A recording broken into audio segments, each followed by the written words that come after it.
हमारी ज़िंदगी में ऐसे लोग भी होते हैं जो हंसते भी हमारे साथ हैं और डसते भी हमें ही हैं। इंसान का सबसे बड़ा दुश्मन उसका अपना दिमाग है। पकड़ पकड़ कर वो लम्हे याद करवाता है जो सबसे ज़्यादा अजियत देते हैं। सब्र में इतनी ताकत होती है कि धोखा देने वालों की बुनियादें हिला देती है। ऐसे मुनाफिक लोगों के साथ रहने से हजार दर्जा बेहतर है कि बंदा अकेला रह ले, जो ऊपर ऊपर से तो बहुत प्यार जताते हैं और अंदर ही अंदर जड़ें काट रहे होते हैं। या अल्लाह, आज और आने वाले हर दिन को हमारे हक में बेहतर कर दे, हमारे दिल नेकी और अच्छाई की तरफ मोड़ दे और हम सबके गुनाहों को माफ फरमा दे। आमीन। जन्नत में सब है लेकिन मौत नहीं, कुरान में सब है लेकिन झूठ नहीं, दुनिया में सब है लेकिन वफा नहीं, इंसान में सब कुछ है लेकिन सब्र नहीं। एक बुजुर्ग से किसी ने पूछा कि इबादत करने के लिए बेहतरीन दिन कौन सा है। बुजुर्ग ने कहा, मौत से एक दिन पहले। उसने हैरत से कहा कि मौत का वक्त तो मालूम नहीं। फरमाया, तो फिर जिंदगी के हर दिन को आखिरी समझो। इस्तिग़फ़ार की तौफीक तुम्हारे कामयाब होने की पहली निशानी है। या अल्लाह, हमारी तमाम खताओं को माफ फरमा दे। आमीन। जिनको निभाना होता है वो हजार गलतियों पर भी माफ कर देते हैं और जिनको नहीं निभानी होती वह एक गलती को ही बहाना बनाकर आपको छोड़ जाते हैं।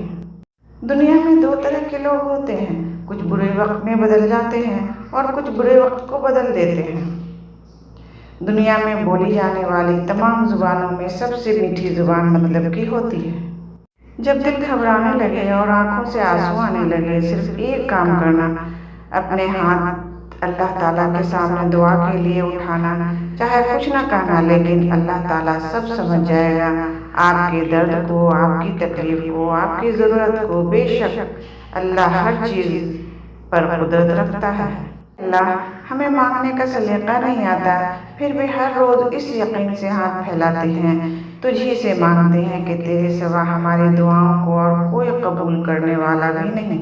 ऐ अल्लाह पाक, हमारी जो ज़िंदगी गुजर गई उस पर हम तेरा शुक्र अदा करते हैं और अपने गुनाहों की माफ़ी मांगते हैं। तो हमें माफ़ कर और जो ज़िंदगी बाकी है उस पर हम तेरी रहमत के तलबगार हैं। ऐ अल्लाह पाक, तो हम पर अपनी रहमत के दरवाजे खोल दे। आमीन। अल्हम्दुलिल्लाह।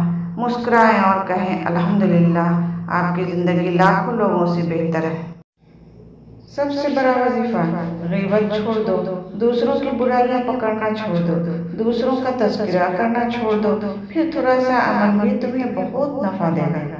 या अल्लाह, हमें हमेशा बुराइयों से, तकब्बुर से, तंगदस्ती से, रिज़्क़ की कमी से, रुसवाई से, कर्ज से, मर्ज से, औलाद के दुख से, नागहानी मौत से, बुरी नज़र से और हराम की कमाई से महफूज रखना। आमीन या रब्बुल आलमीन।